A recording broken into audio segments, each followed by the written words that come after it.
War, a very tough word to say.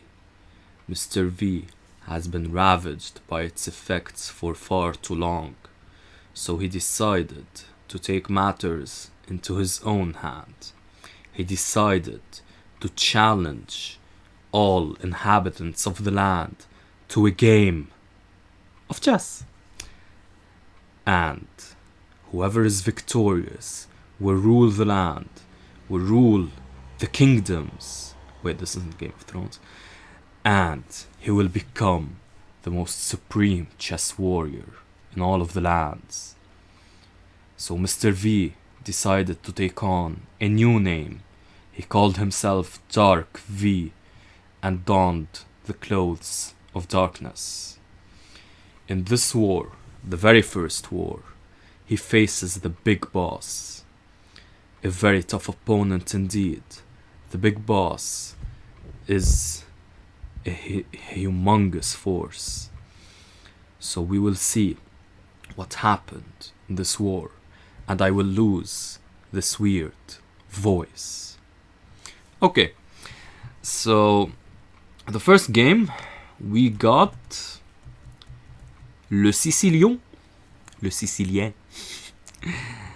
and I'm speaking bad French on purpose. And this goes into a Neudorf, common line, and bishop e2, the Oppo-Sensky variation. This variation is kind of a quiet line. White aims obviously to castle immediately, and there are some aggressive options later, perhaps with f4, but generally White just aims to get a smooth game against the Neudorf, and obviously control d5. Okay, so e5, the knight is kicked to f3. Knight b3 is an option, even though with the bishop on e2 it makes kind of less sense because you're not going for a queenside attack and stuff like that. But it's still an option, because also the knight on f3 may be a bit misplaced at times. Okay, so bishop e7, castles, h6. H6 is it's playable, but kind of a waste of time. Okay, like I'm sure black wanted to prevent after bishop e6 knight g5, but I would have castled first because h6 is kind of a committal move. Okay, so h6 and h3. Knight d2 is an alternative, aiming for c4, e3, and controlling d5 further. h3 also, h3 makes the same amount of sense h6 does. It's stopping like bishop e3, knight g4, but beyond that, there are better moves in the position, I would say, or more important moves to play. So bishop e6, bishop e3, okay. Finally the points of h3 and h6 are shown. Knight b d7, queen d2. Queen d2, perhaps, yeah, okay. It's a fine move, queen d2. Kind of stepping in the wrong direction, maybe, because this d-file pressure won't matter as much.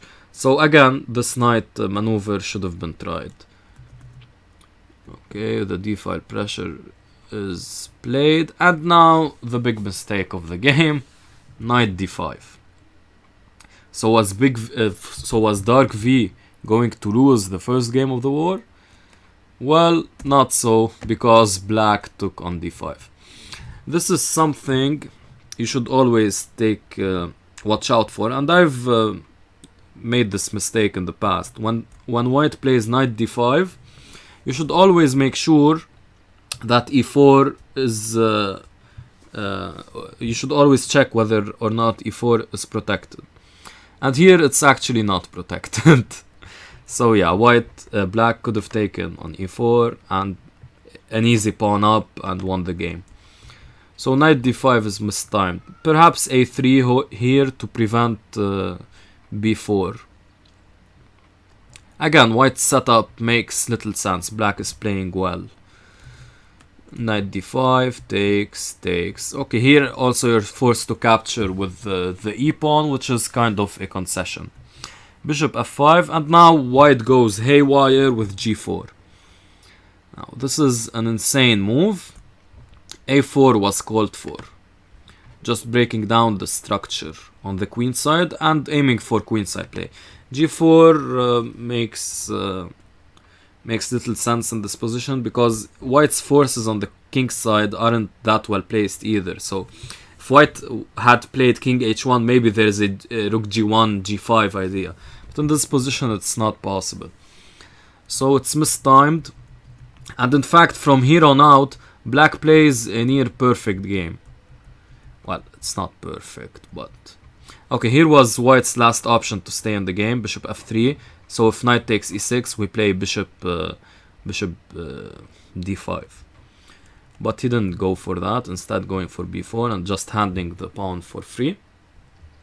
So black converts pretty well here, but unfortunately this is... all of these wars are 3+0 chess. So flagging is possible, and this is exactly what happened in this game. Let's see Dark V flagging his way to victory. And le flag. Okay, so for the second game. Let's go for the second game. Am I lagging a bit? Here it is, the second game. So Dark V decides to call upon his Norse brothers, Mr. Carlsen. He goes for the Scandinavian defense. Takes, and knight f3. Obviously, knight c3, queen d8 is the more common option.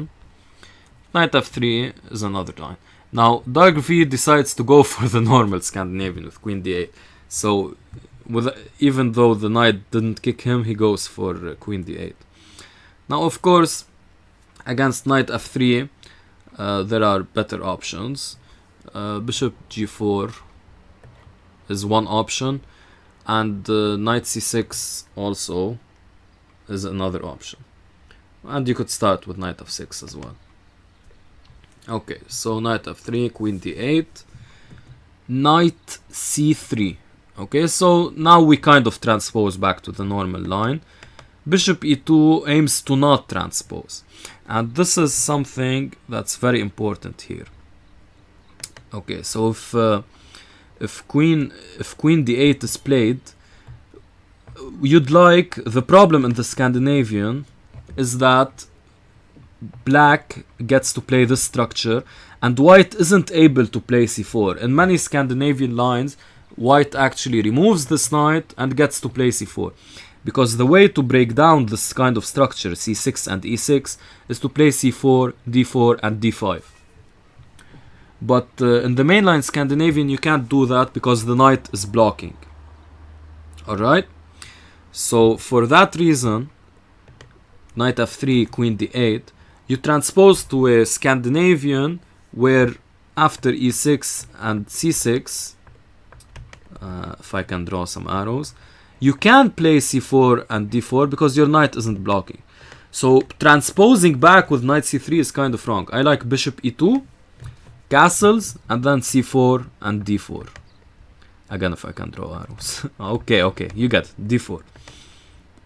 So knight c3 is, I would say, a very slight inaccuracy that doesn't understand the philosophy of the Scandinavian. So c6, bishop c4.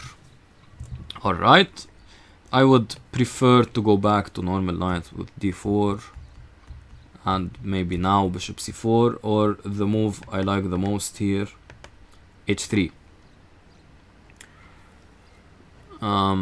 This is kind of a sideline in the Scandinavian, just aims to prevent bishop g4 and also maybe later g4, bishop g2. Okay, and here, okay, this is the kind of main line of the Scandinavian.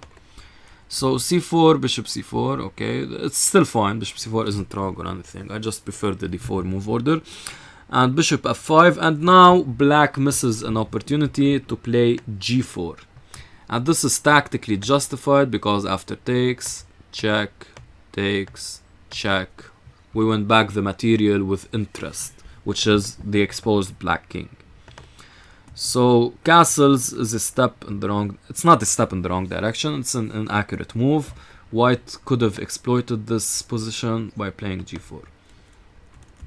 So castles, e6, or exploited the position of the bishop, I mean. e6, d3, knight f6, bishop g5. I'm obviously running through these games quickly because this is a war and we want to get through 19 games, and I want to concentrate only on some points because obviously analyzing all these games in detail would take about 8 hours. 8 hours of the video, and for preparation take even longer.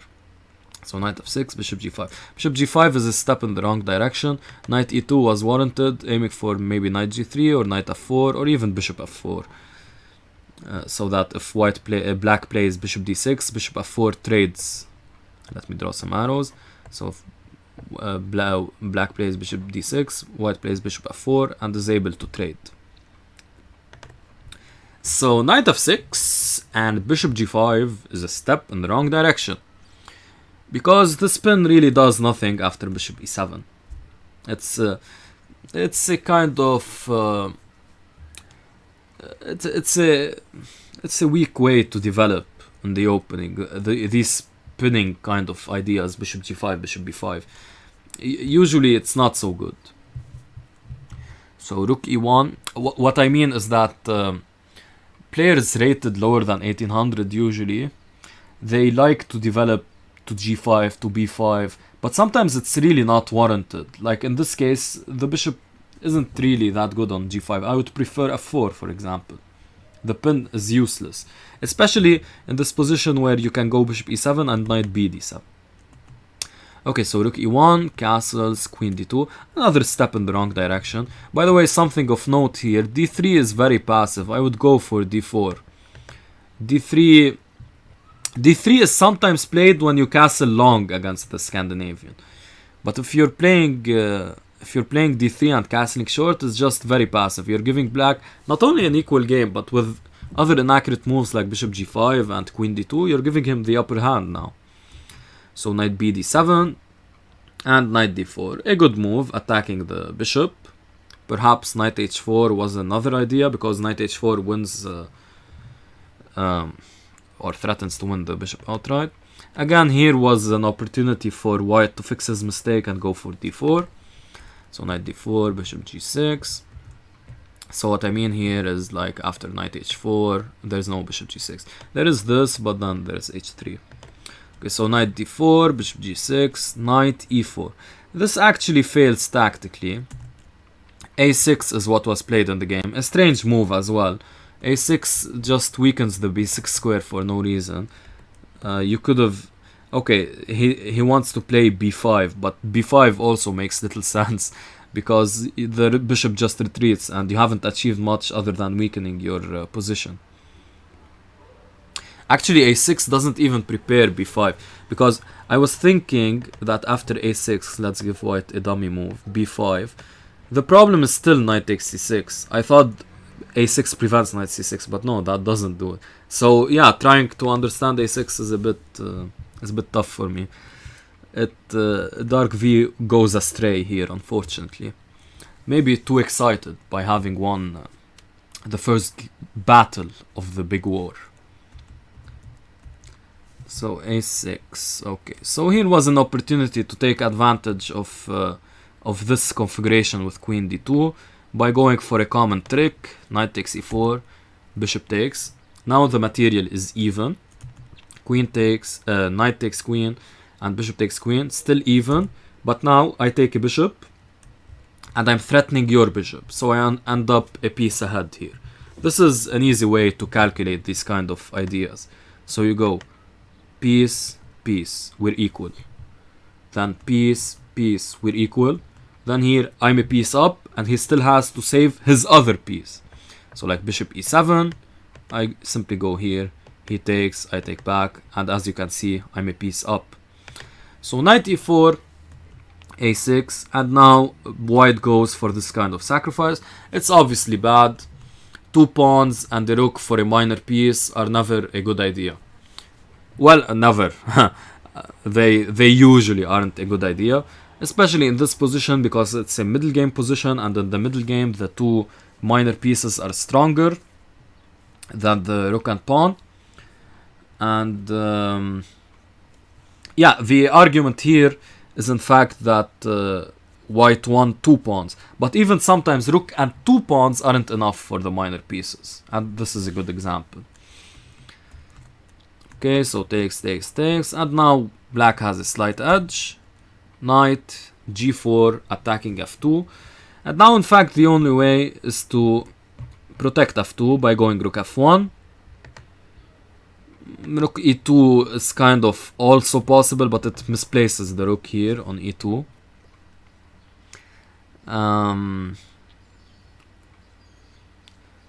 So yeah, rook e7 just loses the game after takes. Well, in fact, actually no, sorry, it doesn't lose the game outright. It leads to a much worse position. Now king f1 loses the game due to this discovered check, and dark v picks up the second battle in the war. Queen e3 would have been a way to save the position, kind of save it. It's still like a big edge for black, I would say, like 7-3 to black in black's favor, 7-3, or even 8-2, but maybe white can salvage this. d4 is also perhaps another option, but then maybe knight e4. d4 just blocking the diagonal as well, but rook king f1 just not being aware of the fork. Okay, so game 3. Yeah, I am lagging a bit. Game 3 was a dud game. After having lost 2 battles, the big boss falls on his sword, kind of, and he mouse slips. And are there takebacks in war? Are there takebacks in war? No, there are not takebacks in war. Maybe. Yeah, so no takebacks in war, and white duly converts his extra pawn. Actually here I'd like to mention that this was a possibility, aiming for this and then this, and you develop like this and this. So let me show that to you. So now white must defend the f4 pawn.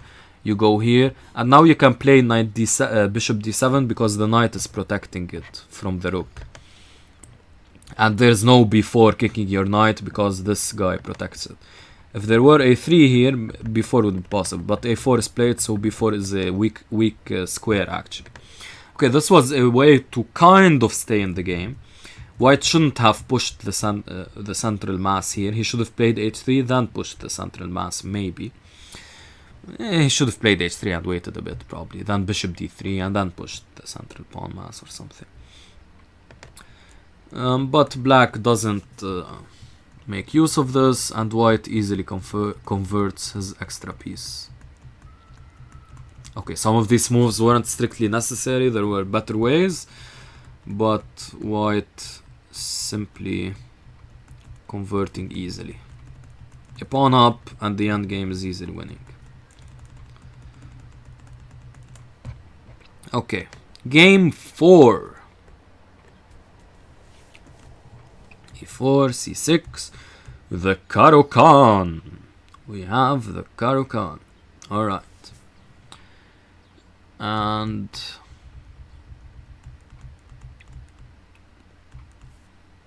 okay, so we have the advanced variation of the Caro-Kann, knight f3, e6, bishop e2. This is the short variation. You just aim to castle kingside, and later play on against this bishop, obviously, as you do. Knight e7, knight d7, and c5 are all possible options for black. Let's go through them again, and one more time, so that they are in your memory bank. But a6 was played here again. The idea, I presume, is to play c5 without being worried about bishop b5 check. But again, bishop b5 check makes 0 sense. So this is, despite dark v being a 1900 and the conqueror of worlds, he still is afraid of these under 1800 moves. So castles, c5. Okay, the idea becomes apparent, but you shouldn't be worried about bishop b5 check. Bishop e3 takes, and knight takes d4. And this position is kind of advantageous for white because black is not developed at all. So bishop d3 was played, and this is a big step in the wrong direction. You see your opponent not having developed, you must break the center. Your king, his king is in the center while your king is castled. He needs a very long time.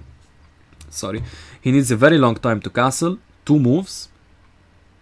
Actually, in fact, even more than 2 moves, because his knight has to develop like this. Because if it develops like this, it could develop like this, but then it's a very bad piece. So if he wants to get good pieces out, he needs 3 moves, and if he wants to go for bad pieces, he needs 2 moves. So in either case, he needs a long time. So the critical move here was c4. Just opening up the center like a madman. After d takes c4, knight d2, attacking the c4 pawn and aiming to infiltrate with the rook down the c file. Knight e7, knight takes c4, and knight d5 must be played to prevent knight d6 check. Now the bishop is covering the square. Bishop f3, bishop e7. So bishop f3 just adding more pressure on d5. Bishop e7, okay, trying to castle and run with as little damage as possible. h4, and now this bishop really needs to find some squares. If something like h6 is played, we just go h5, and now this position is a travesty for Mr. Black. Queen g4 is very critical move. After takes, we take here, and this bishop is lost, and black can't castle, and his king is in the center, and he's completely lost. So c4 was a very strong way. Now this line is by no means forced, but this is kind of a way to play, and it shows just how strong c4 is. So when your king is in the center, yeah, just attack it like a madman. Okay, so bishop d3 was played, and knight c6.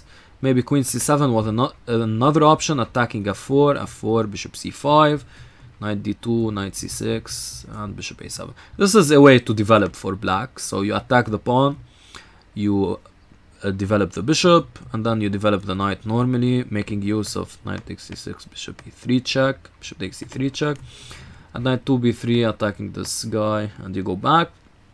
And this is a way to develop. Okay, but knight c6 is also fine in this move order. And actually here, white just blunders a pawn. So this was missed. Knight g7. f4 was again necessary to keep this guy protected. But bishop takes g6 was played. And now h takes g6.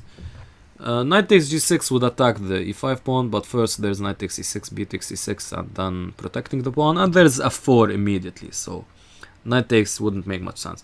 H takes also opens up the h file, and black might choose to attack on that file. So knight d2, knight f5, a good idea, for this structure is much improved for black, and he gets rid of the central knight. But again, it's a good idea positionally speaking, but there was a tactic, which is just winning a pawn, simply. So knight f5, knight takes, g takes, and now knight f3. f4 was again a better move, just protecting e5. Knight f3, okay, it does protect e5, but it kind of loses out on the space advantage. Now black has big space advantage. So bishop e7, h3, g5, and now f4 was warranted to not really trap the bishop, but annoy the bishop. But g4 is also a possibility. Takes, and now of course f takes g4 should be played, but I think black mouse slipped and played f takes f4, and just as the third game showed that mouse slips are not allowed in war, this game shows it as well. So bishop takes, queen d7, aiming to castle long, an idea I like very much. Bishop g5, Okay, aiming to trade dykes with bishops. Castles, takes. And now rook c1, a very good idea, aiming to play c4 and open up the c file. But now this allows f5. With queen h2 or queen h7 to come with mating threats, this wins for black. But black missed this and played rook h7. A very slow move, aiming to double and then go on the h file. There was an immediate way with f5, rook h7, knight g5, and rook g7, attacking the knight, and knight h3 back. Obviously here f4, you must maintain what you have and just gain some space for the king, some breathing room for the king also, if it wants to just run away. So this is a sample line which goes into an equal endgame. Yeah, this is also another variation. So f4 was necessary. Probably here after f4 I wouldn't go for knight takes e5. I would try to continue my attack with rook h7. But obviously white has the option to run. Here after knight h3, first of all you lose a pawn. And now f4 is much weaker because the queen and rook can infiltrate very quickly. So queen e2, queen h4, queen f3. And this move aiming to rook h8, aiming to take on f3. Now knight takes e5 was a faster way. Again, this pawn just isn't taken for the entirety of the game. I don't know why. So here, and now finally it's taken. Queen e3, knight g6, aiming for knight f4. Making use of this pin. So queen c5 check. Black just sidesteps all these checks. And queen c5, I guess this is a time pressure move. Queen takes h3 is a nice way to finish the game with checkmate. But since this is a battle, black decides to torture his opponent by playing knight f4. And now after queen e3 and knight takes g2, and you win the queen and there is checkmate. So we should call him V the Impaler, not Dark V maybe. Okay, on to the fifth game. Alright, so the first 4 games took us 27 minutes to 30 minutes to analyze. So yeah, I need to go pick up the pace and go more quickly. So e4, e5, knight f3, knight c6, bishop c4, bishop c5, castles, knight f6, knight c3, castles, d3, and a6. Okay, so this is in normal Italian. Well, knight c3 here, d3 is more commonly played, but okay, knight c3, castles, and a6. a6 is an idea I like very much because it prevents this common knight a4 which picks up the bishop. Now, usually theory says this is fine for black, but I don't see the winning options for black without the bishop pair. You can hold, but winning kind of more difficult, right? h6, h3, d6, and knight a4 is the more common way to treat this position. So let's go over it a bit more slowly if you want. So you win the bishop pair. Of course you go back to b6 because you don't want this kind of structure here. This structure is better for black than the one with both c pawns on the file. And a4 just protecting your own bishop so black doesn't do the same and winning some queenside space. And queen e7, perhaps preparing bishop e6 and just trying to connect rooks. So d3, a6, and now bishop e3. Bishop g5 would have been a better move since black didn't play h6. You kind of exploit that idea and now aim for knight d5. But actually a6 is such a flexible move, having not played d6 as well. Black here might have the option of, for example, playing bishop e7. So this is also an idea. So I like a6 very much actually. It's a rare move. The engine prefers the normal line, which is h6, but I very much like a6 as a nice sideline. So bishop e3, now bishop a7. This isn't warranted because after takes and takes, okay, this is commonly cited as better for white because you get the open f file. But in fact, in this position after d6, Okay, let's say white plays a4 trying to keep his bishop. Now you can play bishop e6. And white will have a difficult time to attack you. Knight g5 is dumb because you just take the bishop. And you're trying to trade bishops. And if white takes the bishop and after takes, this is this kind of symmetrical structure. Really no side has an advantage. The only breaking point of the symmetry are these pawns actually. And really I don't see white doing very much here. Especially his attack on the f-file is now less strong because, well, black also controls the f-file.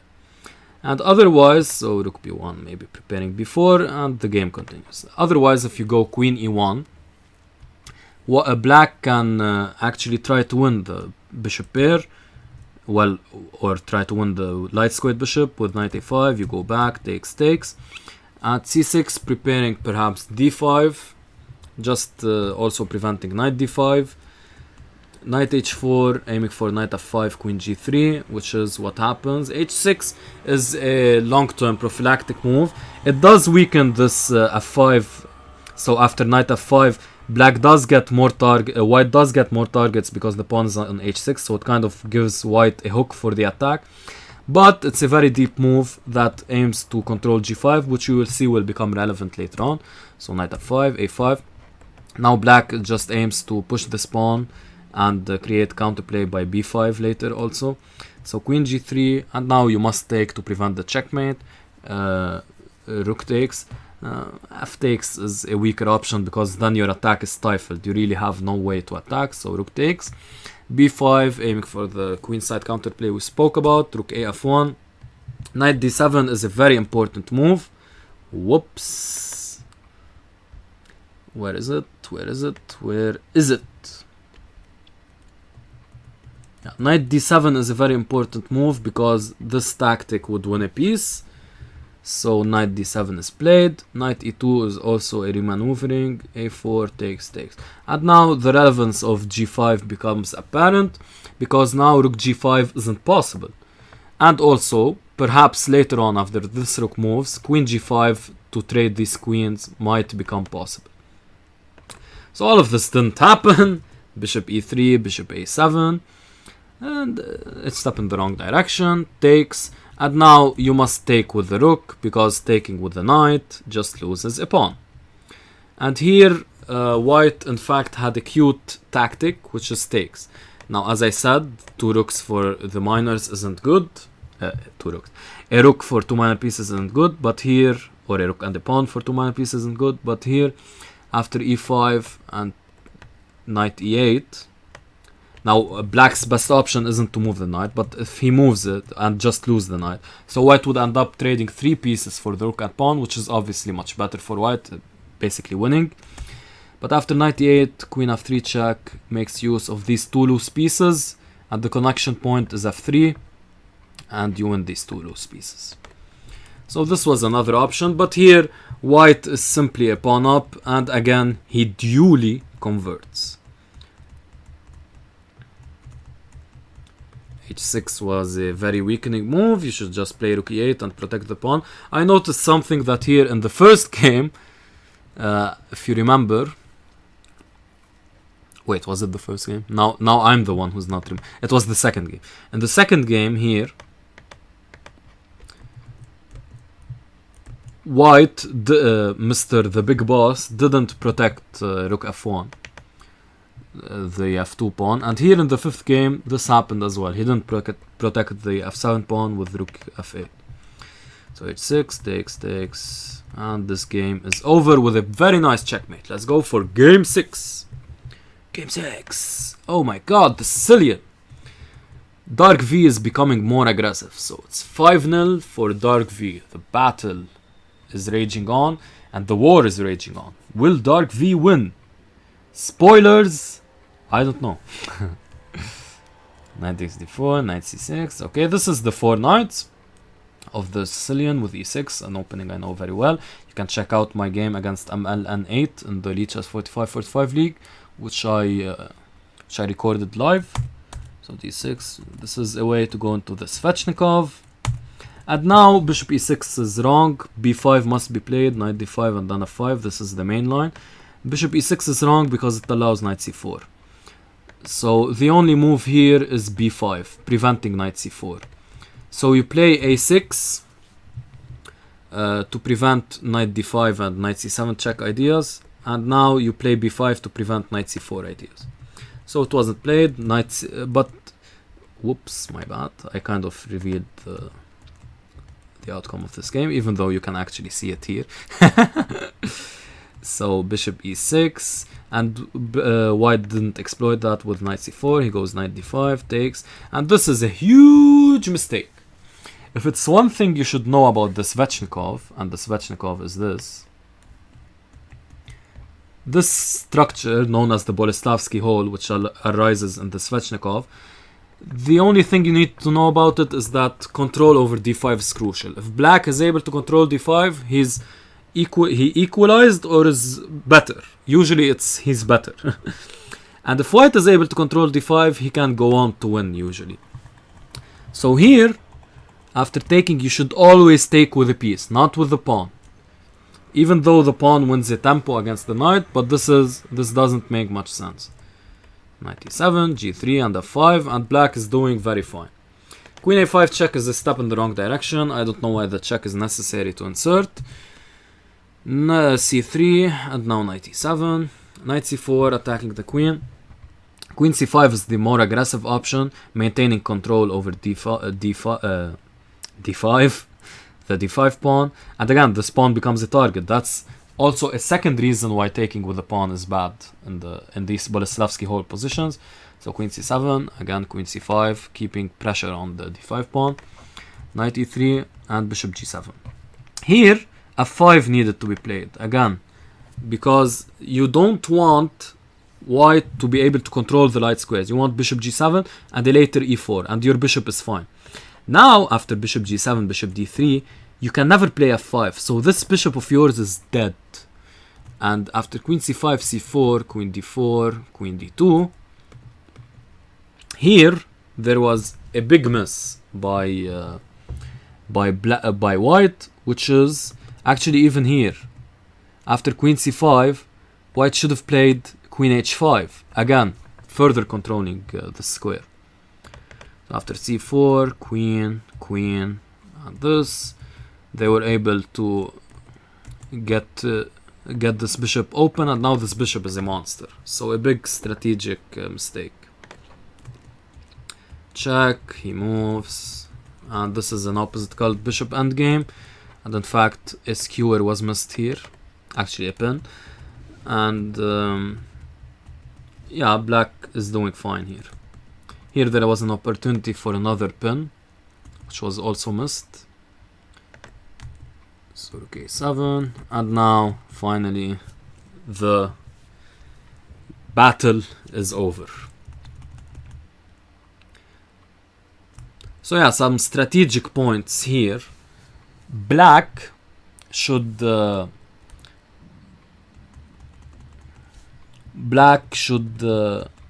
just push f5 to be able to play bishop g7, and white should take with the piece to be better able to control d5, and he should try to prevent the f5 idea. So let's do a little bit of an intermission and test what you learned. So here, what was the takeaway from this game, the Gyukopiano game? The takeaway was that taking here is fine. Taking the bishop is fine. And a6 was a nice idea in the opening to keep the bishop pair. And the takeaway from this game is that these a6 ideas to prevent bishop b5 check in the opening are not necessary. This is one takeaway. And yeah, when attacking, it's very important to try to use less tempos. So this rook h7, rook h8 takes 2 tempos, while f5 just wins very quickly. Game 3. Not much to talk about in game 3. Okay, we learned maybe that trading queens when you're down material just to be able to develop might because I get why here, though you're forced to trade queens, maybe knight d7 immediately would have made more sense, because then you avoid the queen trade. But here you're forced to trade queens, so So yeah, there's not actually much to learn from this game. Game 2, we learned that in the Scandinavian you should exploit this bishop's position. In the Scandinavian, a big problem of the Scandinavian is that this bishop, it gets out of the pawn chain, sure, but there are many ways to attack it, and this g4 exemplifies a good way of attacking this pawn, this bishop. And yeah, and d3 is a very passive way to meet the Scandinavian. You should play d4. And in the first game, the Open Sensky, when white plays knight d5, you should always make sure that the e4 pawn is protected. And this queenside structure in the Najdorf needs to be broken down with a4. Perfect. So let's go for game 7. Again, the Najdorf, and here we see bishop g5 and e5, which is a mistake. Against bishop g5 in the Najdorf and against bishop c4 in the Najdorf, you should play e6. e6 to blunt this bishop, and bishop g5 here, because after e5 there is a very strong move for white, which is knight f5. This obviously attacks this guy and threatens knight d5. So you have to take, and after takes here, very important not to capture this guy, you take back at knight d5 back, and this position is extremely good for white, because if it's good that the 6th game and the 7th game were played consecutively, because as you can see here, if we compare this position here, if you remember, this bishop was cooked, and in this position this bishop is cooked. So a very nice way to take advantage of black's position. But white misses this and goes for knight f3. It's not an easy idea to find, because after bishop takes f6 you have to take here. And obviously g takes is terrible, you just take here. And this bishop is completely cooked. He might be able to get out from h6, but what targets does it have on h6? So knight b3, bishop e7, bishop c4, and b5. Now there is a tactical opportunity with bishop takes f6. If bishop takes f6, just bishop takes f7 check, and you pick up the rook. Whoopsie daisy. And you pick up the rook. Again, we saw a similar idea in another game. And if bishop takes, so let's go back. Bishop takes f6, b takes c4, b takes e7, queen takes e7, and knight a5. Bishop e6. The idea is to what? What's the idea here? Yeah, just prevent the bishop from developing, and aiming for knight d7, knight b6 ideas also, and controlling the c6 square, also preventing the knight from developing. So queen c7, queen d5, attacking the rook. And now, because bishop b7 isn't possible thanks to this knight, this position is lost for black. But this was missed. Bishop takes f6 was missed, so bishop d3, bishop e6, castles, knight d7, king h1, aiming for f4, h6, bishop h4, castles, and f4. In fact, was it this position? Yeah, okay, here simply g5 wins. Yeah, but this was missed. Maybe black was scared of playing this because of, but I don't think so. The big boss would have played it. He just didn't see g5 as a possibility, I think. Scared of the king side? Yeah, there's no pressure there. You play g5, you just win a piece. And after knight d4, rook fe8 needs to be played. Bishop c4 simply gives up the f5 square. And now black is lost. Look at the concentration of white pieces on the king side, while black has a lone defender. Takes, king, takes, king, and takes with check, and we got this position. Actually here d6 was a possibility, aiming for this idea. Knight takes f7, attacking the queen, And if d6, queen takes d6, rook takes f7 check. If king takes h6, which is obviously the line we'll look at, bishop takes g5. This leads to a checkmate after king takes. This will eventually be checkmate. Queen f5 check.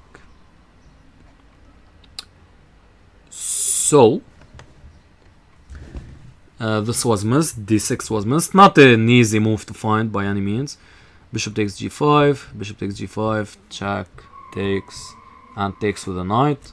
And now a phenomenal move that saves the game, but it's impossible to find for any mere mortal. Bishop c1. What a crazy move. Blocks the... Well, it gets out of the way of the knight, first of all. Blocks this rook from ever developing. And the king, you're a piece up as black. And the king gets some safety now. Phenomenal move. But it was missed. King g6 was played. And rook aiming for this check. And here white is much better. Unfortunately, something like queen h5 is not possible due to the check on c1, which would lead to back rank mate. But here white is better in this endgame, though he does misplay it a bit. Knight b4 was perhaps necessary to attack this and attack this. And of course this. So knight f2 check, king. I'm not sure of the value of king h3, but okay, they repeated a bit. d6 and knight check. Now this pawn is actually lost, so again white is stepping in the wrong direction. Rook c7 was necessary to prevent these ideas here. Now you just, after knight g7 check, you just let the king out. I assume they were short on time here. Rook b6, bishop e3, check, and you pick up this bishop. Here rook e7 check was maybe a better option. Because this is, yeah, just... Okay, here, I guess it was a time burner. Yeah, they were very short on time here. And the game ended in a flag. And black won. So white was the one who was short on time. Okay. So, takeaway message from this game: against bishop g5 in the Najdorf, you can't play e5 because of the positional weakness after knight f5. You have to play e6. And some tactics after b5. b5 is too early, you have to castle first. Don't play b5 before castling. Well, generally. I mean, sometimes you have to. Okay, so I don't think I'm doing a good job of going over quickly these games quickly, but instruction is what matters. Alright, so game 8, the Scandi, back in town. The push variation of the Scandi just leads to a better French for black. You see the bishop is out of the pawn chain, and here you can play e6. So bishop b5 check, c6, and bishop b5 check is actually a very clever move. And the idea is something the big boss told me in a very entertaining story. So the idea of bishop b5 check was that you go c6 and you go back to bishop d3. Now black must play takes and c5. And now you have a better French. Your bad bishop is out. So basically a French with no problems. But the idea, the big boss's idea, he saw he was 7 down and he was in a very tough war against Dark V. So the idea was one. Well, he wasn't 7 down. He took a game. So he was 6 down.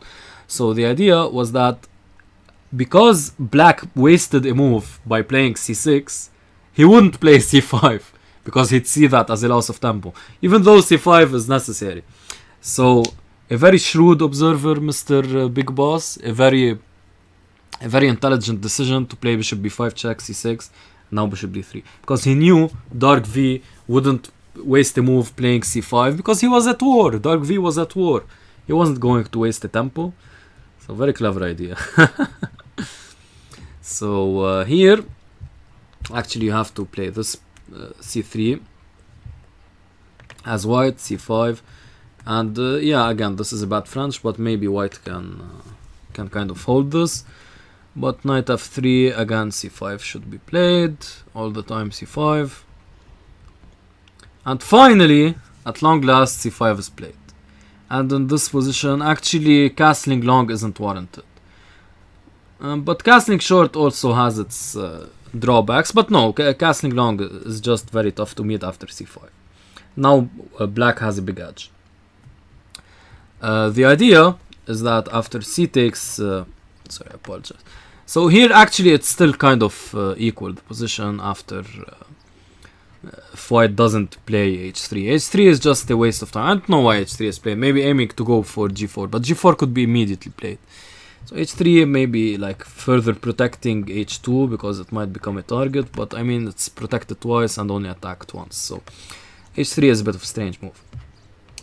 So in this position, in fact, king b1 might be a possibility. And even knight e2, something like knight e2, maybe even going for c3. This might hold back black a bit. But after c5 and h3, now black gets in a tactic, which is sorry, my bad. c4 is actually a mistake as well. So the tactic is c takes d4. And now if knight takes, we just win a pawn. Knight takes e5. And c takes, if bishop takes, we win the bishop, the dark square bishop, and we have this lone bishop which attacks the white position. So rook c8, and white is in big trouble. Knight takes c4, again, knight takes c5. But black chooses to go for c4, aiming for this kind of idea, which is generally, in general, this is a better idea than c takes d4, even though it opens the c file. But generally, man, I can't pronounce this word. Generally, this opens up the c file, but it kind of stifles black's play because c4 is just much faster. But in this specific position, c takes d4 was warranted because the e5 pawn is hanging. And actually, I want to compare this to another French position, because this Scandinavian basically transposed to a French.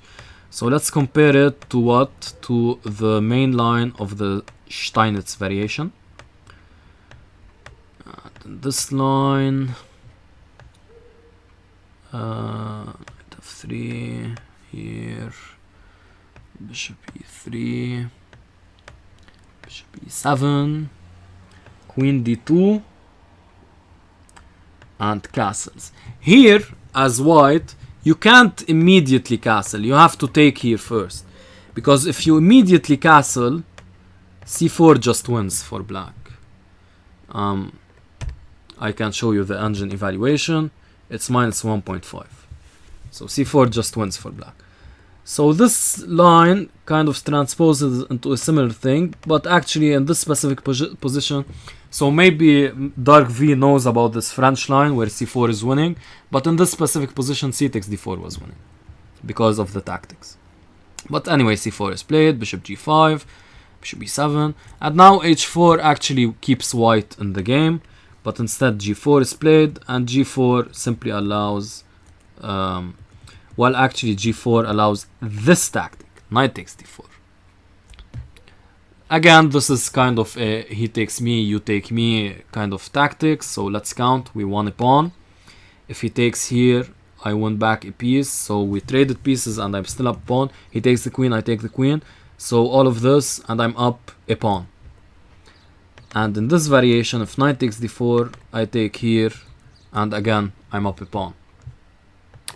So g4 loses to knight takes d4. But instead bishop takes g5 was played, and this game went on a bit. And here actually after knight b6, black enjoys a big edge with a5, b4 and queen d7 ideas. Instead queen b6 was played, kind of misplacing the queen, I think. Takes. Okay, so the losing move here was f5 for white. White should have played rook f1 and prepared f5. Maybe he thought he was opening opening up the king side, but actually black is pretty solid on the king side and there's no way to break through. So this game ended. Yeah, white goes for a crazy sacrifice, but this doesn't work at all. Look at this knight doing such a good defensive job, and the game soon ended with black winning. Okay, game 9. e4, e6, okay, so the French, the advanced French. Of course, here c3 is necessary, knight f3 just loses, to c takes d4, takes, knight c6. Well, I won't say loses, but you get a bad position. And this kind of deal is really, really, really bad for white. So again, you take, knight takes, knight c6, attacking e5. You have to protect e5 with knight f3. f4 is possible, but very weakening on this diagonal. After f4, you can imagine the problems. So knight c6, knight f3, queen c7, further attacking the pawn. If you have to play queen e2, you block in the bishop. If you have to play bishop f4, you weaken this guy. So after queen b6, you're not going to go back, because then there's this idea, and then you have to play queen e2, and then there are even more problems, maybe with f6, maybe knight e7, knight f5. So queen b6, b3, and now bishop c5, and you have to play this, and f6 is warranted here because your king is in the center, while black's king is pretty safe. So okay, all of this, knight c6 is just a routine move that you play after c3, but here you should know that white made a mistake and play c takes d4. So yeah, and knight a3, knight e7. Again, a6 is mainline theory. We went back to the normal French. And maybe a6 preventing knight b5 is also a good option for black. Knight e7, knight c2. Here actually d takes c5 wins, because knight e7 is wrong now in this specific instance, because d takes c5 could be played. In general, it's a good idea, but with this specific configuration it's wrong, because d takes c5 and you block in this bishop. So d takes c5, queen d8, there's knight b5. Sorry, queen d8, there's knight b5, and this knight is a friggin' beast. It will remove your castling rights. And if queen takes c5, knight b5, there's a fork here, and there's a check here, and black is busted. So queen b6, bishop e3, and this kind of line you can't take on e3 because it's pinned, and this is completely winning for white. Instead, knight c2 was played, a step in the wrong direction to be sure, castles, and again bishop e3 is step in the wrong direction, g4 to remove this knight. It might go to h6, but then you play h3, or you can maybe consider taking. So bishop e3, and now just a free pawn. And actually knight takes e3 is even stronger, because you can't take here because he takes here. So f takes e3, takes, and this position is much better for black due to the a pawn, which can become a queen at any moment. So queen takes a2. This position, queen a1 was perhaps a better option because of this, and now we have tremendous pressure on the a pawn.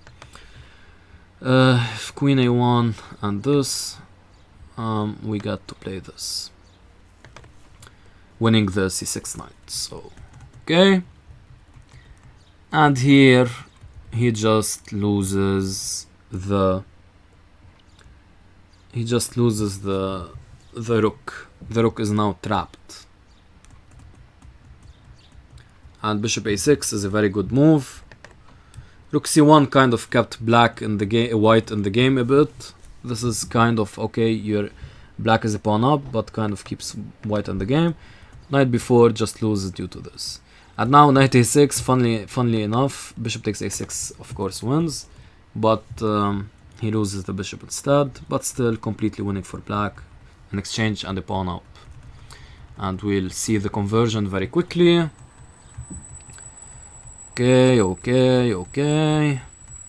Yeah, the a pawn is just too strong. If it weren't for the a pawn, maybe white had flagging chances, but without the a pawn, No flagging chance in sight. He even promoted to a rook, just to really degrade his opposition. Game 10. e4 d6, so the Peerts, but this actually now transposes to a Philidor. This now transposes to a Philidor, d5. Knight ge2 is a nice way to meet the Philidor for aggressive players, because you aim to play f3, bishop e3, queen d2, and castle long. So you kind of play a 150 attack, which is the one you play against the Peerts, against the Philidor. So it's a nice idea I've come across. Actually, I'm not sure if I created it myself or I've come across. I'm pretty sure, like, I created it, but I mean, it's of course it of course exists. I'm not. I won't take credit for it, of course. I just thought, how can I castle long against the Philidor, and I came up with this. And knight f3 is a more normal option against the Philidor. d5 is a step in the wrong direction, because this allows c6 later on, and when c6 is played, you break down the structure, and it's very bad. So in general, in these Philidor positions and the Peerts positions, playing d5 is generally a bad idea. Okay, so bishop e3, castles, and f3. Again, a step in the wrong direction, maybe trying to castle long, okay, I get it. But c6 really hits with and here actually c6 should have been played immediately. So the problem compared to this line is white is just too far behind in development, and d5 is an exploitable weakness due to c6. So that's why knight ge2 is much better if you want to castle long. So rook e8, queen d2, c6, bishop c4. Castling long was warranted. Here actually white isn't doing so badly, but bishop c4 allows b5, bishop b3, and b4, knight a4, and this position, maybe later c5, and these ideas. This is much better for black. Not much better, but still better. And there's an option here after b4, knight a4, c takes d5, and this line. And this line is actually a bit better for black as well, because of the bishop pair and the better development. So c takes, knight takes, and knight c6, giving up a piece, but you win it back. Actually, wait, here,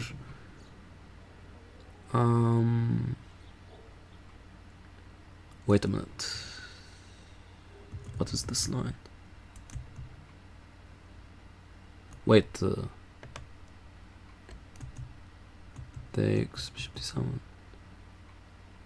Yeah, now I remember, sorry. I should have included more lines, because even I forgot how this works. Yeah, the idea is queen c8, and after you trade queens, and something like b3 is the only move to save the knight, you actually get tremendous counterplay for the piece. So something like this, rook takes c2. Yeah, is that right? Yeah, that's right. So it's a really funky piece sac. Okay, this is an insane piece sacrifice. So I wouldn't play actually c takes d5 here. This is yeah, you have to see this piece sacrifice. It's an insane piece sacrifice, and probably even better for white a bit.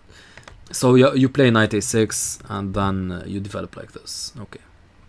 Yeah, sorry for that. And now castles, probably knight ge2 is better, just castling short. So castles long, allows a6, g4, and b5, and black is black is much quicker. And bishop e2 is wrong because it denies this knight the e2 square. So after bishop f1, before knight ce2, there is this square for sorry, I meant this knight gets this square, so you deny a knight the. Still, black has a tremendous attack, but it's playable for white. But after bishop e2 and b4, you have to play knight a4, which is really, really bad.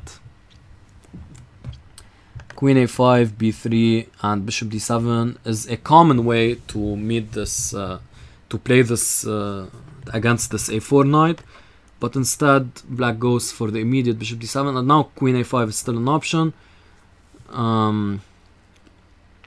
But it's less accurate because there's this piece sacrifice.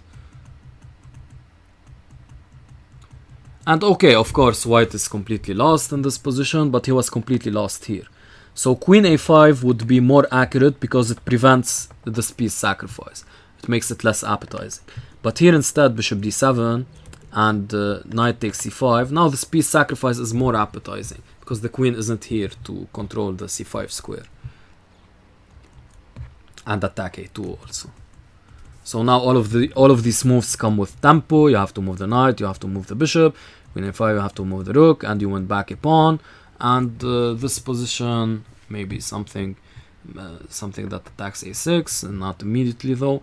This position of course is lost for white, but it's in 3+0 anything can happen in this position. b3 instead is a slow death. Actually a very quick one here with with b takes a4 and knight d7. Not sure about knight d7, maybe queen a5 first would have been more prudent. h4, and now still queen a5, but instead a5 is played. a5 is a big step in the wrong direction, and it actually immediately gives white equality after bishop b5, just completely blocking this queenside structure. Bishop b5 completely blocks the queenside structure. Instead, white goes on for his attack, but now he allows this move. And again, this is something I noticed in the big boss's play. If you want to play the kingside attack, at least play h5 first, so that after g5 you deny the knight the square. And actually, h5 threatens g5, trapping this knight. The knight has no squares after g5. But instead g5 is played, giving the knight the square, and also giving the knight this big square. So this square needs to be protected, perhaps with bishop f2. Instead, knight h3, knight b6, again knight g3 was an option. Knight b6, here, takes. And now black is simply winning. Unfortunately here, knight takes e4 should be played, aiming for bishop f6 check, or even the immediate bishop f6. But actually here, black messes up, because now there's a big tactic for white, which is h6. Completely opening up the kingside space. And this is something you should know from kind of a dragon position. And let's go back to the initial position, and I'll show you what I mean. So if we go now, the move order won't be strictly good or strictly. So let's just say a normal dragon. This is the accelerated, of course. You don't need to play like that. There's the Marachi and there's a billion other moves. But I just want to take you to a specific position. Okay. Okay, a6 is too much for me, even though I want to make a point. Let's see. Okay, fine, let's go a6. So, queen a5. Actually, I messed up. I wanted to show you the structure not from the dragon. I apologize. I wanted to show you the structure from a normal queenside castling position. So just this.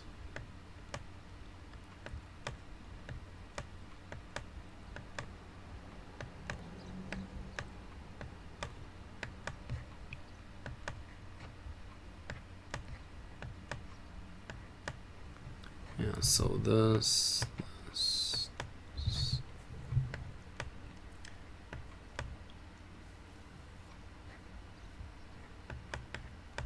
Yeah, the point I wanted to make was that in this position, you don't play this, which would just be met by this. You play this, creating 2 points of contact.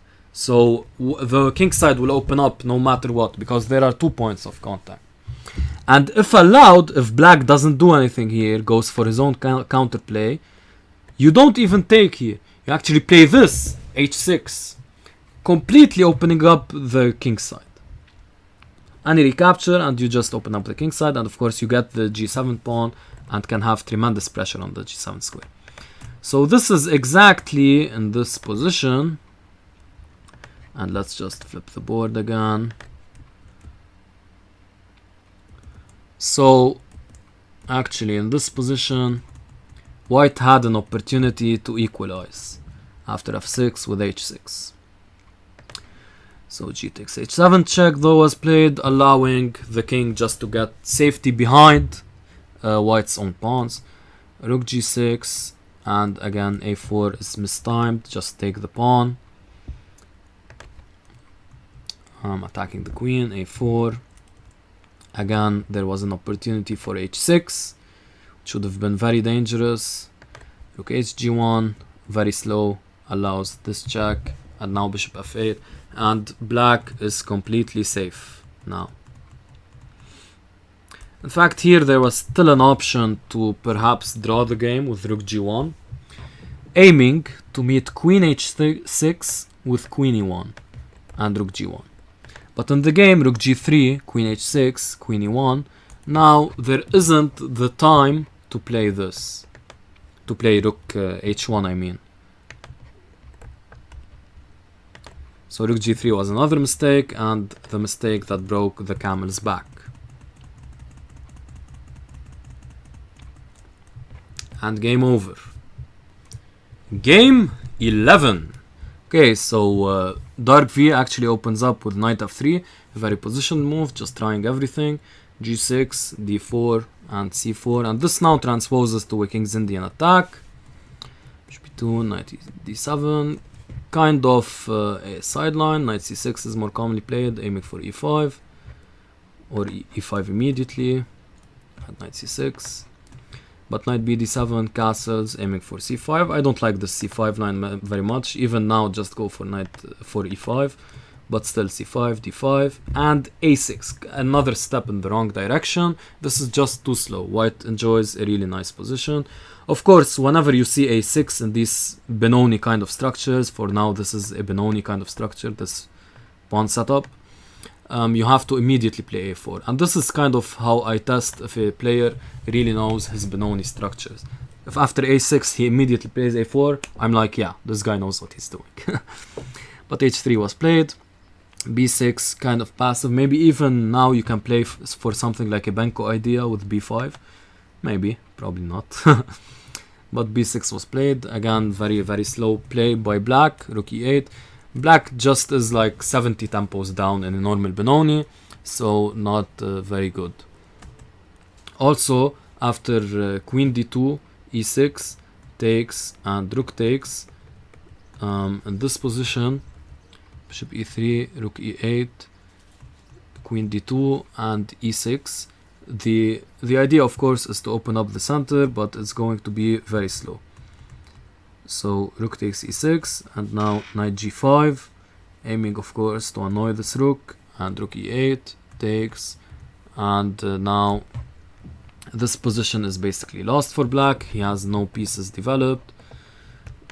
These pieces make zero sense. So yeah, this is a big problem. h6, knight back, takes, knight takes, and this sets up a fork with, and actually white doesn't find it, queen d5 simply sets up a fork, and now black is forced to sacrifice an exchange to lose the least material. Bishop d3 is a mistake, but again, also not being aware that this rook is attacked, so rook b8 had to be played here.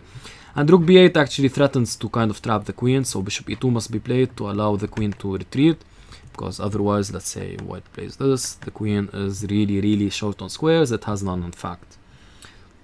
So bishop e2 is played, bishop b7, back, and this position is actually now slightly better for black, because magically all his pieces are now developed. But bishop takes b2 was played, and again there was an opportunity to win a rook, but instead white attacks the bishop, and again maybe now the rook should be saved, but the bishop instead is saved, but now the rook is lost, and this game is an easy win for black. And a nice tactic to trade pieces, and if rook takes check, actually this still doesn't work for black. You think, oh, I won a piece, but he wins back the piece. So maybe not the best technique actually by white, but still it got the job done. Okay. So game 12.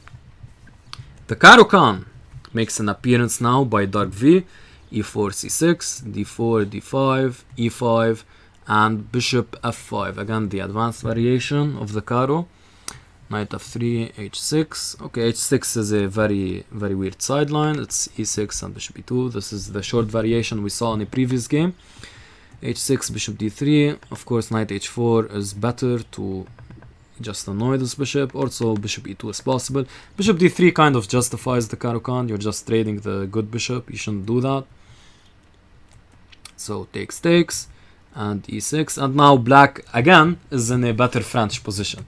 So bishop e3, knight d7, castles, knight e7. Perhaps c5 now should have been played, though I'm not sure of the ramifications of c4. Probably no, what black is doing is fine. Yeah, c4 is annoying. So this happened. But still black is doing much better because this bishop is just a dummy. Rook b3 I like. Rook c3 I like. But queen b6 I don't like because it runs into the rook b3 idea. So instead, something like rook c8 should have been played. Now rook b3 and queen somewhere. Maybe c7. c7 though, yeah, there's no rook c1. And now bishop f4, just getting the bishop out of this attack, and white is better. Rook b1 instead is a very passive move. You're just using an entire rook to defend this pawn. That's not good. While instead you can use this rook, which was already here, to attack this queen at the same time. So rook ac8. Rook fc8 was also a possibility. It probably doesn't really matter. h3. Rook b3, queen c7. Again, this should have been played. Rook ac8, h3. And now this position is simply after he is able to remove this. I would have played bishop f4 here as well. But after he is able to remove this bishop, black is doing much better, obviously. Rook b8, rook c8 was probably more prudent, trying to go for these squares. But rook b8 instead, knight d2, and he attacks the e5 pawn. And now actually rook b4 is a very nice rook lift, aiming to go here and attack the pawn further. But instead, the game heads to a draw. And I think actually Dark V didn't want to draw. Or maybe he was really short on time. You can check that. But I think he didn't want to draw. He just made the 3-fold by mistake. And this happens sometimes. Okay, so this game is the two knights defense. So the two knights against the Italian, a very common beginner's opening, but it's not for beginners, of course. Everyone plays it up to Carlsen level. Carlsen is the king of the hill. And d5 here is played, and of course here you don't play knight takes d5 because of the lolly. So because of the fried liver, and because of the lolly. And the lolly is probably stronger than the fried liver. Anyway, knight a5, and here you must check to win a pawn. Takes, and now many moves have been tried. Bishop e2, bishop d3, and queen f3 all have been tried, making use of this pin.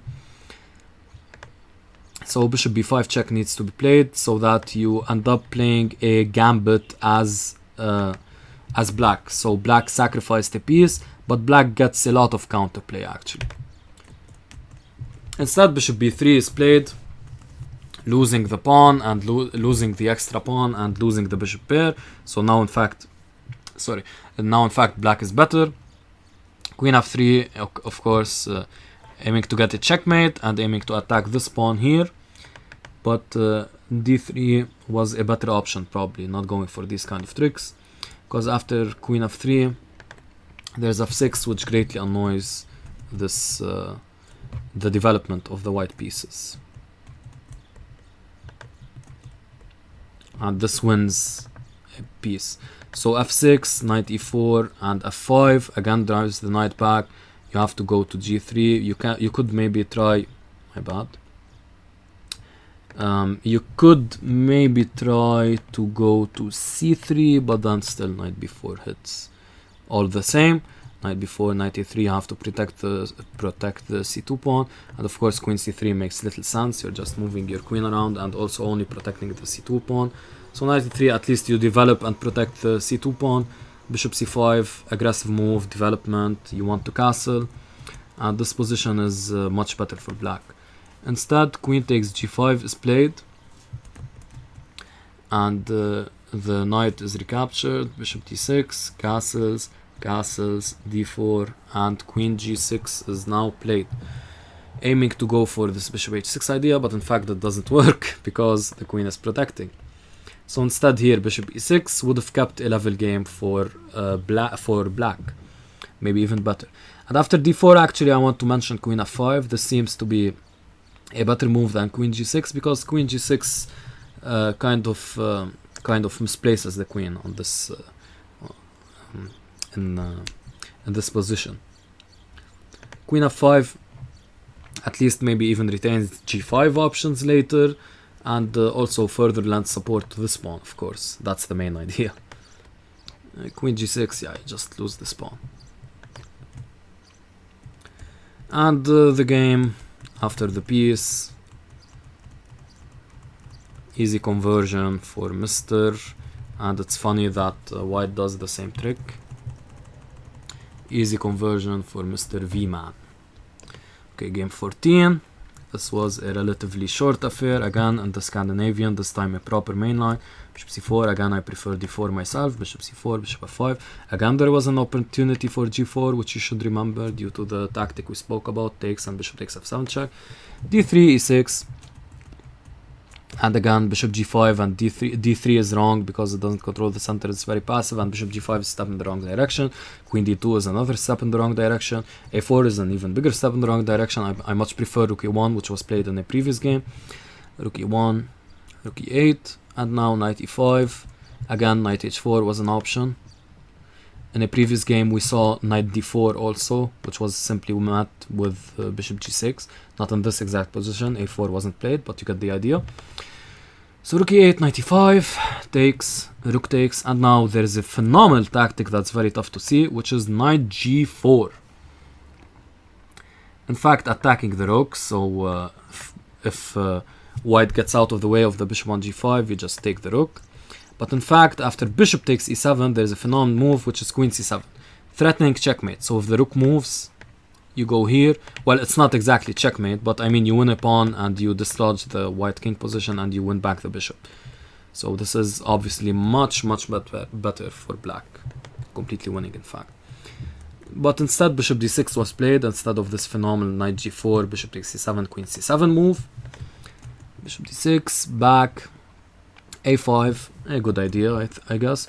Knight e4 was an interesting way to keep the game going. Instead rook a1 was played, and after this attacking the h2 pawn, g3 was played, and now black has some big weaknesses and he gets forked. In fact here, if you wanted to maintain some equality, you had to play d4. Just again, better late than never with d3, d4, and knight e5 and king g2. Actually this does not work. Sorry, this works better for white because bishop a2 just got forked. King g2, at least you don't get forked immediately. And the game kind of continues here. Game 15. e4, c5, and now we get the bishop c4 variation of the knight dwarf.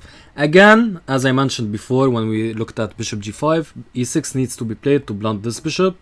Instead e5 was played, and again this knight f5 move makes an appearance. Here in this case actually you do take back, there's no bishop g5 ideas like in the previous line. But actually what needs to happen here is that what happens here is that you do also get this tremendous bishop, and this bishop is just a dummy. So knight b3 was played, b5, again b5 is far too early because of bishop d5. And if takes, queen takes, and rook a7, bishop e3, and this position is much better for white. Look at all these pieces developed, while black was just moving the sideline rook. So again, bishop b5 need not be played. Instead, it was played, and bishop d3. Okay, white doesn't fight bishop d5, probably scared of losing the bishop pair, but if you get such a tremendous position, I would lose two bishop pairs. What? So bishop d3, bishop e6, castles, bishop e7, and probably queen f3 is a better option, aiming for queen g3 and later f4. But okay, king h1, knight b d7, and now f4. Takes, castles, and knight d4. Probably a4 first, just again attacking this queenside structure in the Najdorf. And actually here I want to mention something. Now, does it happen now? Yeah, actually here, instead of castles, black could have even played this, intending to just start operations on the king's side, on the queen's side. So when you're facing this kind of f-pawn attack in the Najdorf, this kind of kingside attack, just play a5 and go for a queenside attack, counterplay. So castles, knight d4, bishop c4, takes. This loses. Actually here maybe rook e8 should have been played. Wait, no, not even rook e8. Rook c8 to prevent knight c6. Actually here b takes c4, bishop takes c4, b takes c4. Knight f5 was played in the game, but even stronger was knight c6. Because after queen takes, check, and you pick up an exchange. So knight f5, h6. Actually here, to salvage the game, you should have played knight e5. Knight c6, you can't play knight e5 because you lose the queen. So that's why knight c6 is better than knight f5. It's just a tempo gaining move that also happens to fork. So again, CCT, checks, captures, threats. And there's an order of threats. So knight c6 is a stronger threat than knight f5.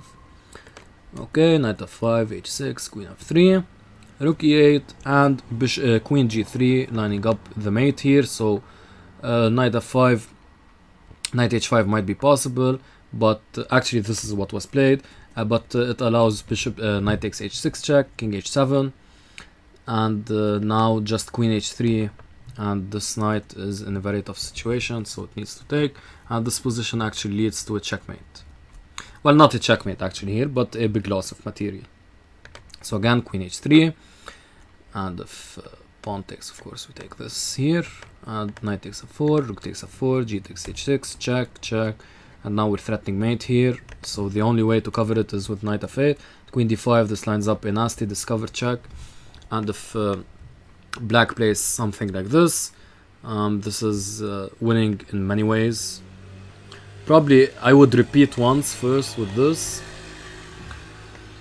and then after king h8 just maybe bring the other rook in.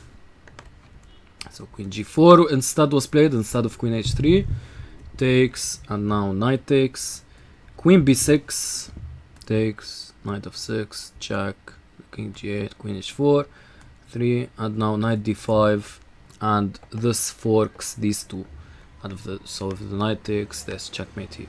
So a very fine attacking game by white. Okay, game 16. So we get to see a Sicilian. Actually here, maybe the players were getting tired. d5 was a much better way of playing this position, because after this, you get this. And this is a winning position for white. So instead, d takes c5 was played, which is bad. Bishop takes c5. And this is a normal position that could arise after a very close opening. It's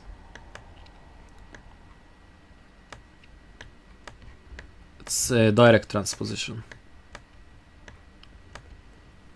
Did I get this right? Is this the direct transposition? Let's say bishop d3. Yeah, it's a direct transposition. See, if I press this here and I press the Benoni line here, it's the same one. So the e6, so the check Benoni and the e6 Sicilian are kind of related. So this is the exact position. Okay, a6. A6 was probably better, meeting knight e5 with knight g4. Instead, castles was played, and now e5 would be very strong because of this tactic. Boom. And now you can't take because the bishop is protecting, so you have to retreat, and now takes, and white has all sorts of threats.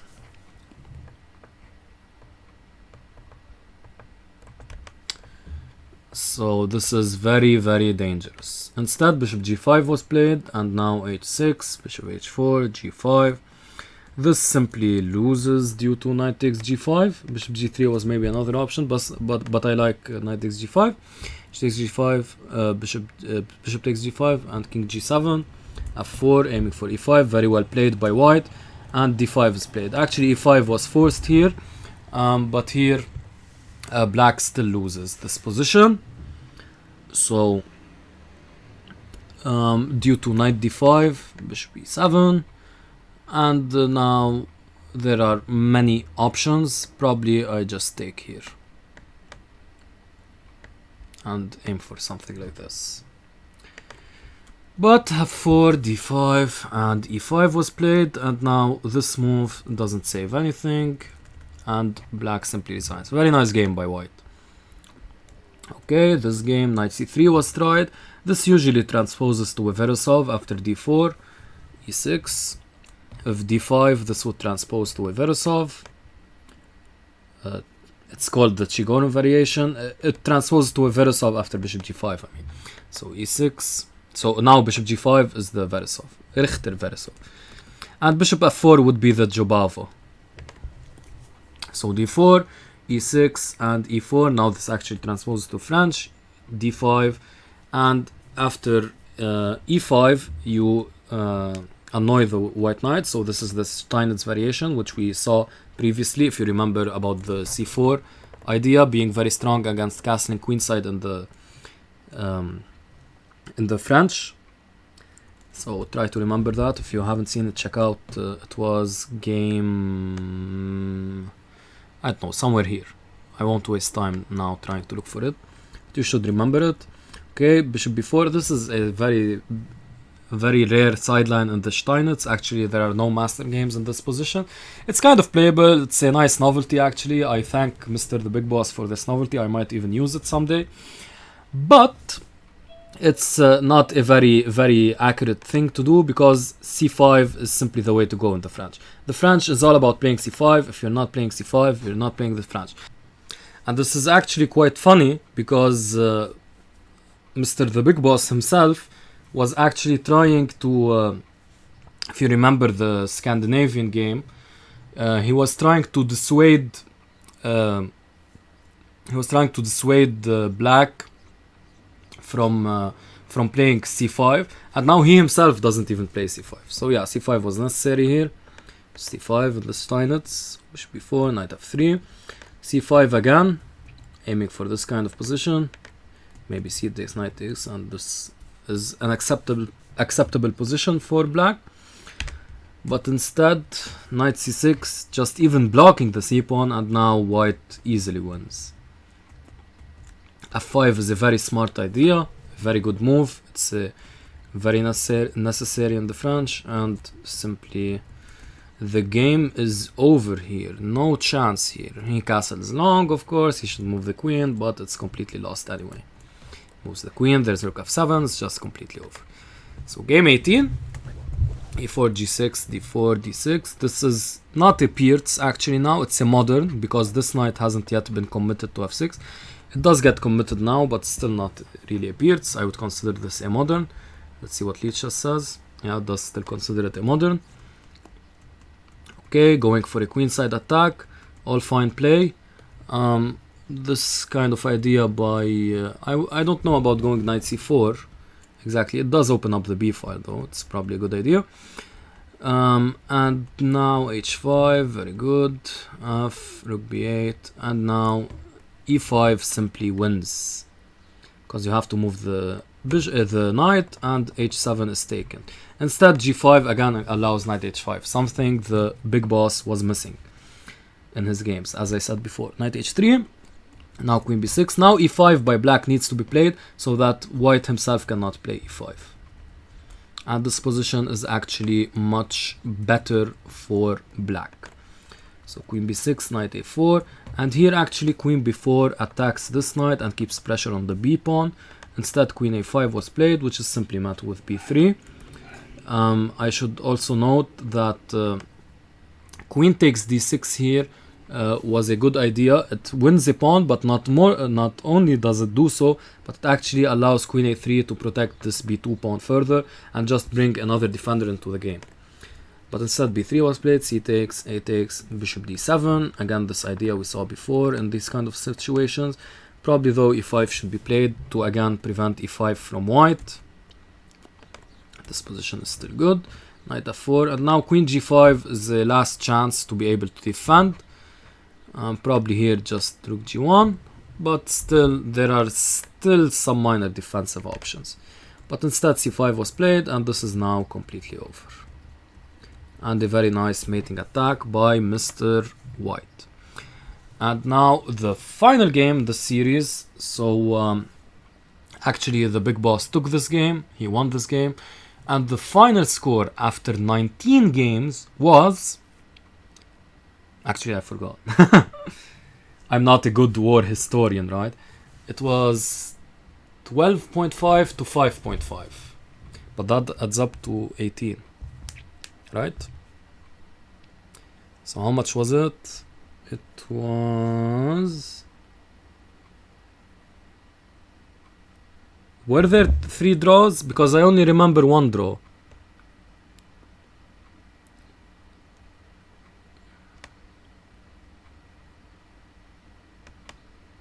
This is 1, this is 2 for Mr. Big Boss.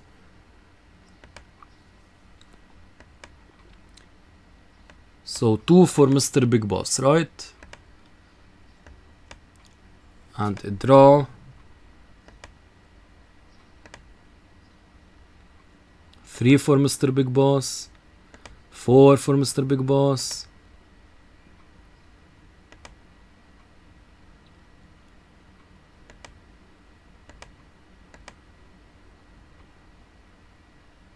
So it was 13 because 4 and the draw. That means Dark V won 14 games. So it was 14.5, 4.5. This adds up to 19. Okay. So the final game, the Big Boss won. A dragon. White goes for bishop b5 check, which is very wrong. Of course, you have to go bishop e3. At least if you want to play slowly against the dragon, you play bishop e2. Bishop b5 check doesn't really make much sense. It's just helping black develop.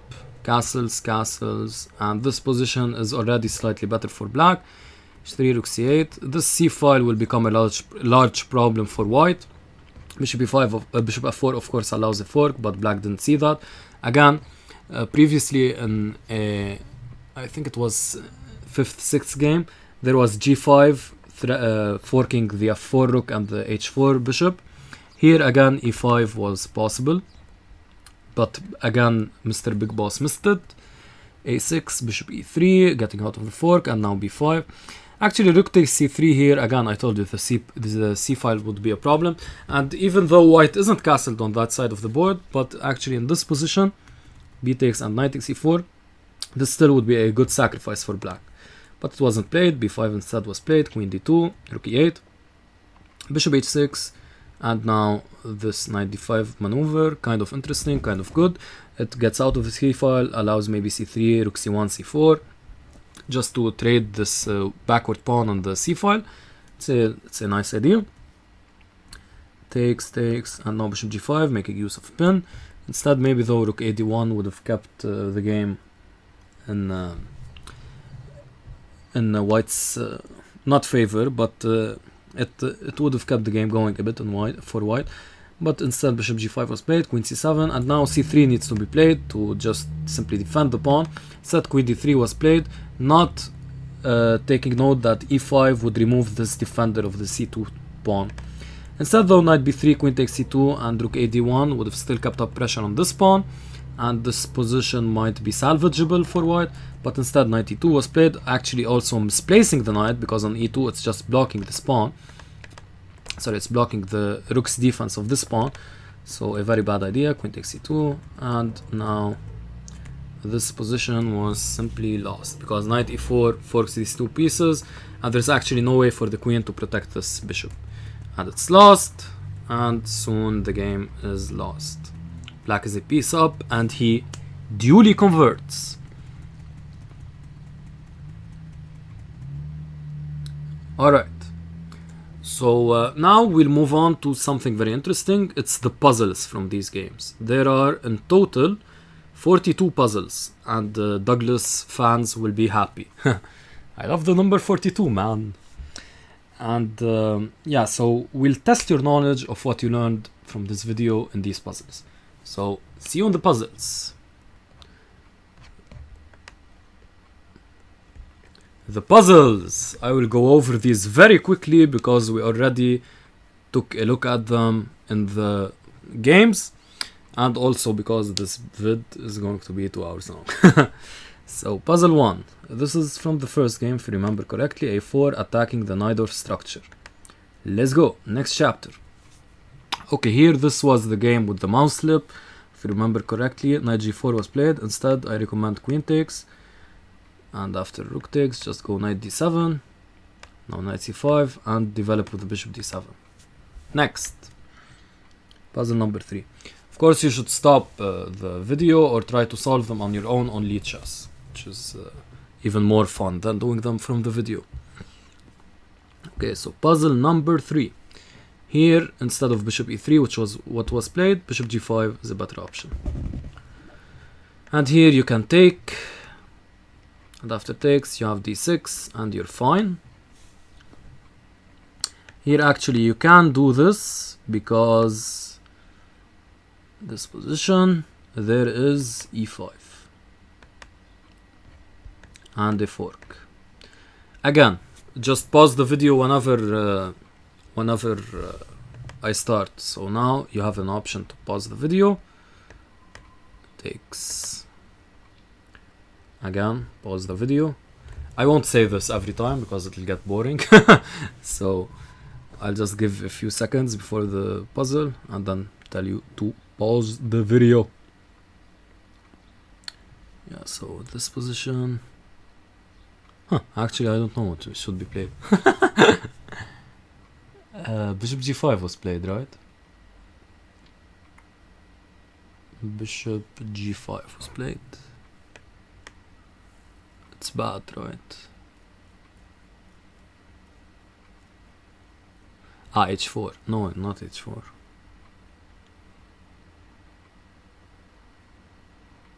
Takes. Yeah.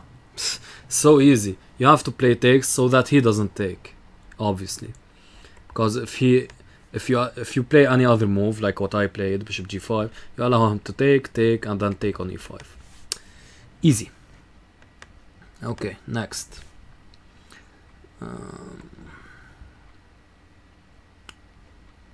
Just takes here. Takes. Rook c8. Okay, here f5 was premature, so rook h f1.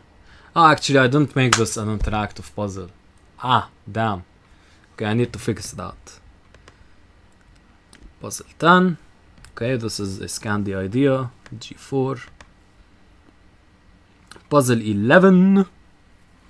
This idea wins a piece. Now this position, again also I didn't make it an interactive position. c5. Okay, so I should remember this. Puzzle 12 and puzzle 9 to fix. Puzzle 13 and puzzle 13 as well. Oh god, I went over them though. They're too much though. I went over them way too quickly. I'm sorry guys. So it's b5 to stop knight c4. Puzzle 14. Now it's f5. This is the main line position and the Svechnikov. Well, it's a sideline, and here of course you don't take with the e-pawn, you take with the queen. And here you must block f5, so you play queen h5. And here it's a simple skewer. Here bishop e6 is strong. It forces rook f8, which puts black in a passive position. Now c6 is necessary to break the center. And here you play b5, going for a very complicated line. And in this position, queen a5 needs to be played. What? Wait. It's my turn. Oh yeah, knight b6. Knight b6, yeah. Queen a5. And in this position, h6 is a common attacking motif. And here it's simply rook g1 to go rook h1 later, or threaten. And now bishop check to keep the extra pawn. And this is a very complicated tactic with knight g4 and queen c7. And this position you should play h5 to block the file. Actually, we didn't take a look at that. I'm sorry guys, but yeah, this is what should be played. This position you want to remove the knight, so you play e5, not g5, which allows knight h5 blocking. And here it's an idorf, so you have to play e5, not e6 to block to blunt the c4 bishop. And here with king h1 preparing f4, you need to start play on the queen side with b4 and then a5. This position is a simple fork. And here you get some counterplay with, this was the final game if you remember, the dragon, the kingside dragon. And here d takes e5 simply wins due to knight b5. And this position you shouldn't play bishop e3 losing the b2 pawn, instead you should play g4 attacking this knight, removing it. And here it's a simple fork, now he has to sacrifice on e3. And this position you play rook b8 threatening bishop b7. And this position you simply play d5 gaining space. And here you have to block e5 as black, so you play e5 yourself.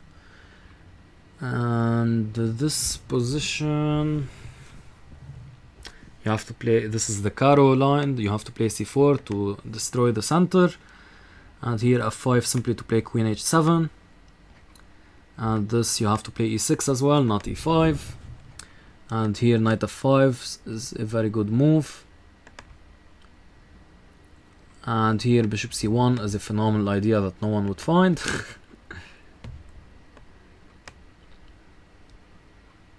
It's the last puzzle. It's puzzle number 42. And that's it for this video then. Excellent. So the first war between Dark V versus the Big Boss has been won by Dark V. And now Dark V claims the Big Boss's land. He now rules over his land. A quaint little place, a quaint little village, a calm and serene spot wherein chess is played. It's also known as MG. The Big Boss's residence has now been conquered. Meet us in another war. Will Dark V continue to conquer the lands, or will he meet his toughest opposition yet?